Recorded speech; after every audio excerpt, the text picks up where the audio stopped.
Linda Backman is a psychotherapist and regression therapist, and you also have 2 books, which I read, the most recent one called The Evolving Soul, and I think it's brilliant. So how did you end up going from doing kind of conventional psychotherapy and then working with past lives, in between lives, and doing the regression work?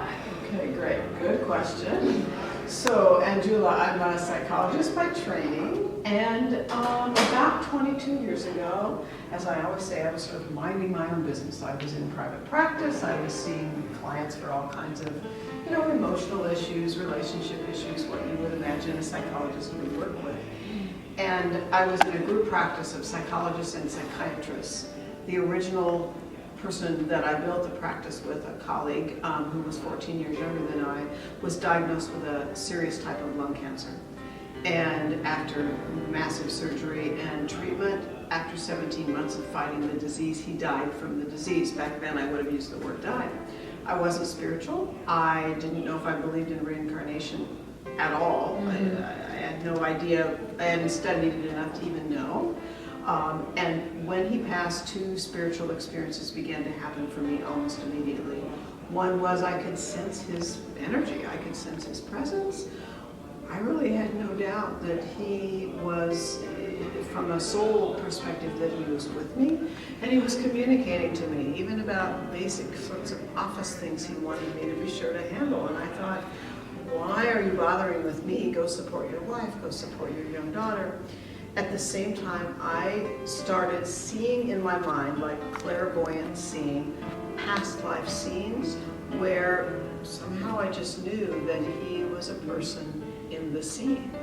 So I turned to my husband, who I thought was just going to think what I was experiencing was crazy. My husband at that time was a university professor. And so I told him what was going on, and he knew my colleague well, and I said, don't you think that's crazy? And don't you kind of think I'm crazy for even believing any of this? He said, no. And I said, why don't you think this is really weird stuff? Because we'd never, ever talked about reincarnation. We'd already been married 20 or 25 years at that point. And he said, well, here's why. He said, because I must have forgotten, I must have repressed, but when I was a boy, I grew up knowing my past lives. I grew up knowing I had past lives, knowing the details of the past lives, knowing where I lived. And he said, but I never told anybody because I just thought they would think that was crazy. So he said, let's go learn more about this. No, I don't think it's crazy at all. And that's the true story of what happened. That's excellent. And it's so lovely to have that support as well. Oh, in your partner, and today I think that was all meant to be. Yeah, excellent. And what is interesting, like you said, you did mention, like, with your colleague and friend when he passed, the thought came, like, why don't you go to your family and friends? So can we talk a little bit about soul family and the connection? So the bottom line to soul family is that as a soul, when we begin to incarnate, when we begin our evolutionary journey, coming into body time after time after time, we incarnate with a small group of souls, usually about 10 to 20 souls. And those are the souls that we repetitively get to know lifetime to lifetime. So in one lifetime, a particular soul in that small group might be your best friend. In the next lifetime, that same soul might be your spouse or might be your child. But those are the souls that we become the most familiar with and basically work on our life purpose together. I came to understand, once I learned about regression and soul and reincarnation, that my colleague who passed was a member of this small soul group, and that's why there was such strong connections with him. Yeah. And so, soul, I believe there's the understanding that there's one source, and that's where we all kind of come from, and that's probably the purest level of our soul, or the initial kind of embodiment particle piece, right? Right. And then you're talking about soul evolution and life purpose. So can you talk about that and why are we doing that, and also like the destiny, the reason we come here? Because if you believe in reincarnation and past lives, okay, so we're assuming that if you're watching this, you do. Yeah. You know, what is the purpose of that? Is there a purpose? And I believe you can connect this with the soul ways. an overall purpose of each soul, Mm-hmm. and then the individual lifetimes of each soul. Big questions. Let's see if I can make the And I answer. kind of like blur them into one. So let me see if I can get the answer to make sense and all fit together. So first, Anjula, first important comment is that we come into body to grow. So we come into body lifetime to lifetime to evolve as a soul. And it's, it's like going to school. It's like in most states or most countries, you're required to go to school for a certain length of, a certain number of years. So we come into body lifetime to lifetime to advance, to evolve, to grow in wisdom, however you want to word that. And so we plan each life. It could be hundreds or thousands of lives. Sometimes clients will say to me, well, Linda, how many lives do you think you've had? Well, I don't know exactly how many lives I've had. What I know is that we don't always complete our life intentions in every lifetime. So intention is to learn. It would be a little bit like you go to first grade to learn, but you don't complete first grade. This is not really the way education works in our country, in the United States, but you're not able to graduate from first grade until you learn what you need to learn in order to go on to second grade. But as a soul, it works that way. So it might take me 10 lifetimes to go from, we might say, the first level to the second level, or it might take me 150 lifetimes, depending on how complicated my life plan was or my life purpose. Each life has a plan or a purpose, and whether I accomplished what I set out to accomplish. So that's kind of the bottom line to that. You asked about soul rays. So soul rays, and a lot of people, for people listening, don't know anything about soul rays. It's a new concept for a lot of people. Soul rays means that if you take divine energy and you subdivide it into 7 equal parts, all equally important, one isn't better than the other, they're different, but one isn't any more important or better than the other. Each of us as a soul has you might call an archetype. So it's almost like the backbone of the orientation of our soul. We are one aspect of divine energy and divine purpose, and that soul archetype or soul ray does not change lifetime to lifetime to lifetime. Okay, and then we also have one of the rays archetypes for each lifetime. And that changes lifetime to lifetime until we gain, you might say, competence in each ray energy. And that's what allows us to ascend as a soul and what allows us to function more as a spiritual guide as we gain knowledge as a soul. Okay, just share what the 7 rays are. Each one. Yeah. Okay. Let me see if I can make it sort of short, but clear. So the first ray is essential, and if people will think about it like, okay, so again, reminding the listeners, divine energy subdivided into 7 equal parts, but they build on each other. So ray 1 is almost like, you might say, the energy of the divine that needs to be funneled to earth. So we have to receive that energy before we can move it forward. So ray 1 is like some people call it freedom, other people call it the change agent, meaning ray 1 is this strong power of initiating energy. So on the earth, I am not a ray 1 soul, but if I was a ray 1 soul, I would be someone focused on creating significant change, creating and not worrying about I always think about Steve Jobs as an example. Steve Jobs initiated such powerful change in the computer industry. I don't know that he's a ray 1 soul for sure, but he's a good example. So that's ray 1.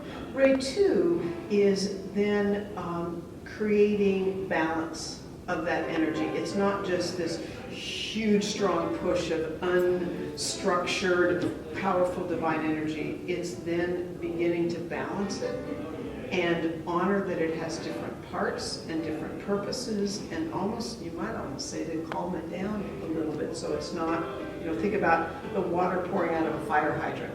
It's then controlling that water.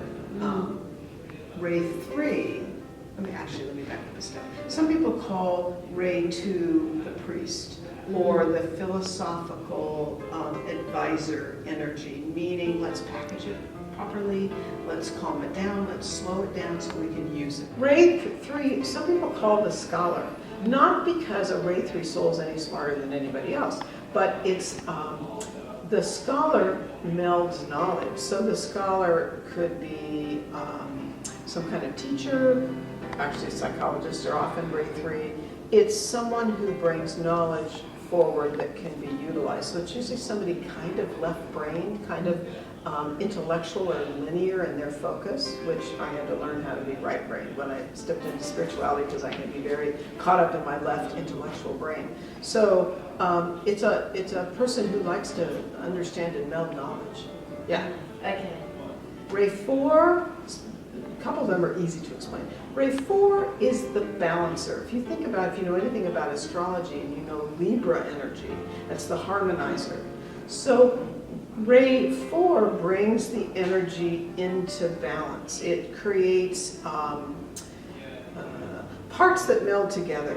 And I often think in pictures. So think about creating, let's just say creating a gourmet meal. The parts have to balance, the foods have to balance, the colors have to balance. So it's sort of the artisan energy. Ray 5 is the energy of the logistics person, the strategy person, the person that makes things work. As an aside, you've met my husband, and he runs our business. He's a Ray 5 soul. So he puts the pieces into place, he makes sure this is going to be timed with that. He is so efficient. Yeah, he's very efficient. He's very efficient, that's true. Ray 6 is like the paternalistic or the maternalistic energy that wants to bring everybody together. So it might be the grandmother or the aunt that says, okay, it's Thanksgiving time, or okay, it's Christmas time. Whose house are we going to? Who's cooking? But I want everybody to be here, to be there together. So Susan loves, this dish. Let's be sure we have it on the table.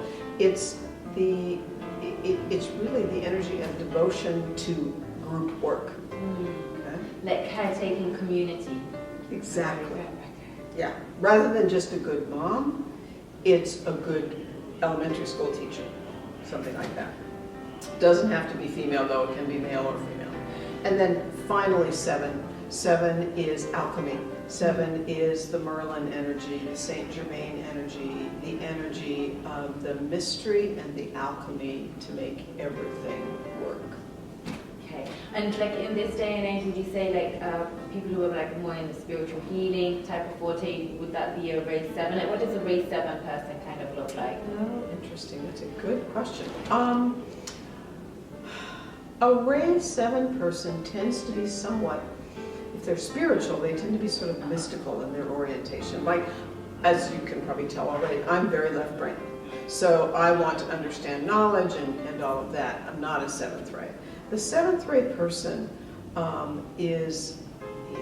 believes in the magic and the mystery of things working together.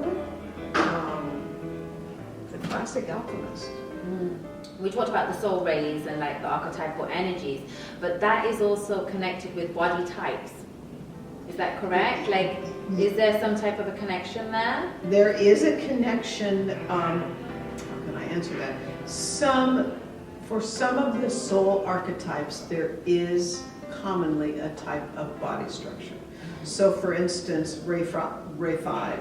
We might call it the warrior archetype. That's the take charge, strategy, make things happen kind of person. That is often, whether it's a man or a woman, someone who might be fairly tall in their human body and fairly broad-shouldered. And so we again, the term warrior often fits. So yes, not with every Ray quite so clearly, but that's an example of one that usually is pretty clear. Okay. So could you talk a little bit about why somebody would come and why would somebody want to do regression therapy and explore past lives and karma clearing? Also a good question.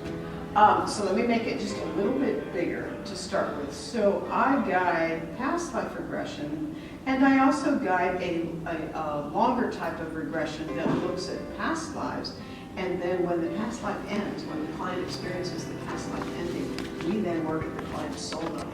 They literally experience that their soul leaves the body from the past life, and then we work at the higher self level. So that's called between lives regression. So we work to understand who are you as a soul, not just who are you as someone in past lives. But to bring it back to your question, the reason to look at past lives is because past lives tie to current life. So for instance, if I'm dealing with, it's a good example, if I'm dealing with my mother in current life, my mother passed about 2 years ago. My mother, people that knew her, she was a very demanding person. Very, things had to be a certain way and that kind of a thing. I never was terribly close to my mother. And as she got older, I knew, I have a sibling, but I knew that I felt responsible for caring for my mother until she passed. And in learning to care for her, we did a lot of healing work, but I came to understand that she'd been my daughter in a past life. And that learning that she'd been my daughter in a past life, I also learned that in that past life, I basically abandoned her. I abandoned her as my child at about age 10, her being age 10. And I realized that in order to, you might say, balance that karma of abandoning my daughter, and she didn't have a father, the father had left the picture, that I was to stay with my mother until she passed. I didn't care for her in my house. She was in a very wonderful assisted living facility. But I understood when I uncovered this past life, oh, okay, this is why I feel so responsible to make sure my mother is cared for, because I need to balance that karma from past life. And by that, when we balance the karma from the past life, it's almost like you might say the complicated energy then is let go. Yeah, it's like how I was saying for this lifetime, it's like when something's in your awareness, there's a release on a level. That's right. But also, through doing other types of work, there can be energetic releases, right? So I believe this is so with past life. So it might just be that the awareness of a pattern shifts it. But also there may be a big breakdown or crying or shifting, and that is even a release as well of Absolutely. that energetic, right? It's a whole combination of the mental, so we understand it from a mental standpoint. The emotional, so maybe as you say, we have a breakdown or we have, just an emotional response. And it's also spiritual or energetic, that something shifts in the energy by us recognizing that. For example, I suspect when my spiritual guides realize that I got it, that, okay, I abandoned this soul as my daughter, so I get it, I need to stick with my mom until she passes. That's energetic as well. It's the whole package. The conscious evolution of humanity. Where are we headed, and kind of this work that you're doing, what role can it play in that? Can you talk a little bit about I love what's that. going on? I love that you're asking that, because I think that's almost the bottom line to the bottom line to the bottom line. So it's like we look at our planet, and for those of us probably who are fairly progressive, we say we have global warming, we have, in the United States at least, we have this crazy political presidential process going on right now. The bottom line for any of us who are spiritually oriented, you, me, listeners, it's almost always the case that a person on their spiritual path is a soul of beyond average soul evolution, or they wouldn't be interested in spirituality. If we're souls beyond average soul evolution, we come into body to be of service. We come into body to aid progress or evolution of humanity. What does that mean? That can mean that you love volunteering twice a week at the Humane Society. That might mean that you're going to get behind one of these presidential candidates because you think they have progressive ideas that are going to affect change on the planet. It basically means that as souls of more than average soul evolution, we need to be, in my opinion, overtly taking steps to help progress the planet. Absolutely.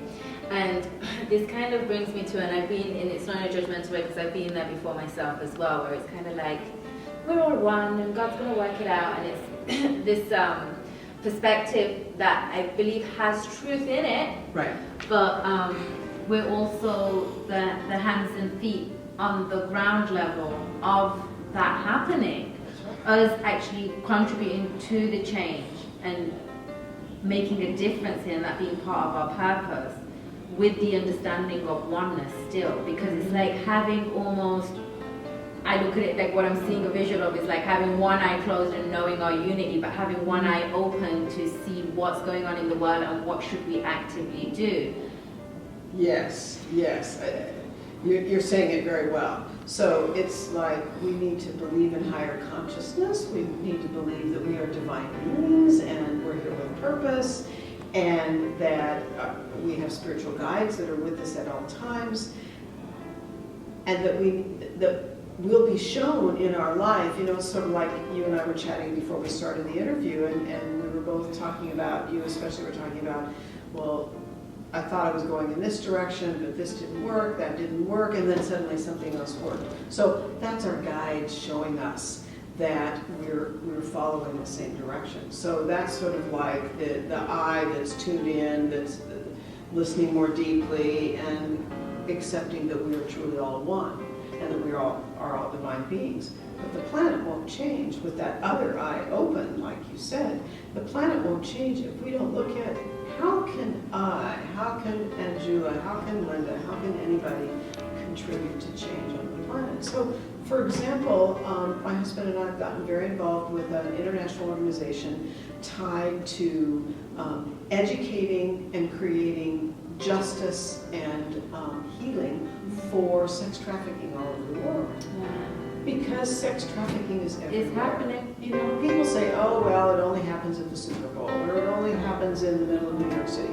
No, it happens in all countries, in all cities, in all neighborhoods. So it's that eye-opening, what steps can I take to make sure that this planet is progressing?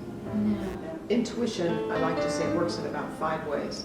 Some of us are visually intuitive. Some of us do get clairvoyant images of things. Sometimes we ignore it, but some people are clairvoyant. Some are not clairvoyant. Some are clairsentient. Some are, they can pick up on direction they should go, or they pick it up through emotions. It's like, this feels right. No, this feels off, and it's all just feel. There's also, one of the common parts of intuition that we forget to trust is thought. Our guides guide us through our own thoughts. It's like if 2 or 3 times in the day, you know, your best friend pops into your mind, text that best friend, call that best friend, say, you know, how's your day going? What's going on? Because, or another way to put it is that thoughts will guide us. Oh, I shouldn't do that. No, I'm going to talk myself out of it. And the thought keeps coming in and coming in. It's like, go do it. As long as it's obviously appropriate. Sometimes clairaudience. Also what I call clairsomatic. Listen to your body. Your body's going to show you based on symptoms what, you know, direction. Do you suddenly get a pain in your body every time you think about going and having lunch with a particular friend? Maybe you're not meant to, you know, have lunch with that particular friend that day. Listen to our body. So that's all the way intuition is fed through us. And developing that, like, for me, I meditated, and I still love meditation, but I kind of meditate like mad and do shamanic journaling and do these different things.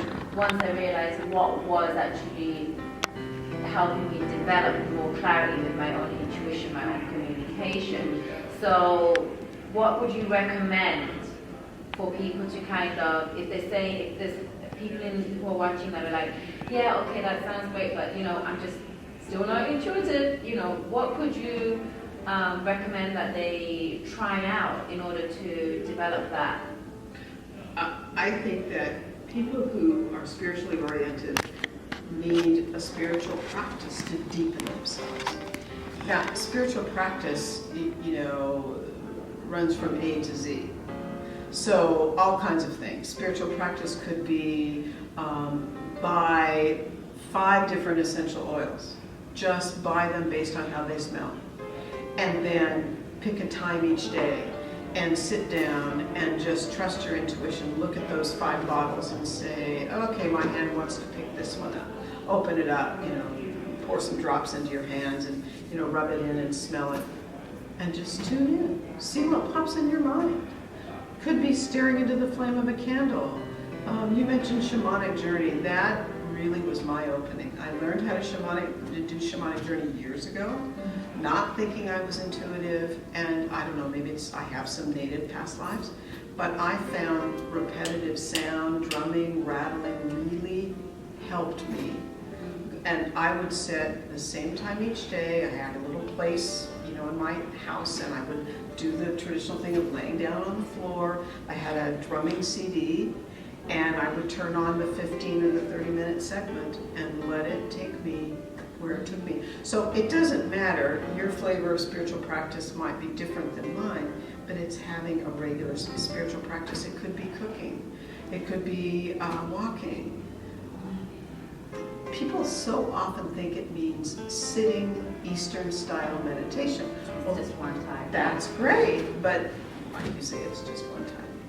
Yeah. And I like how you point out as well, just there is a level of commitment, because I've had times where I'm kind of like, I don't know, I want to do this, and that's probably when I really needed to do it. That's right. That's right. So yeah. there is a level of commitment to having some type of daily practice. Right. If you want to strengthen that, exactly like going to the gym, right? If you just go whenever you feel like it here and there, you're not going to have the muscle and the strength. That's right. But you go daily, whether you feel like it or not, you're going to see the results.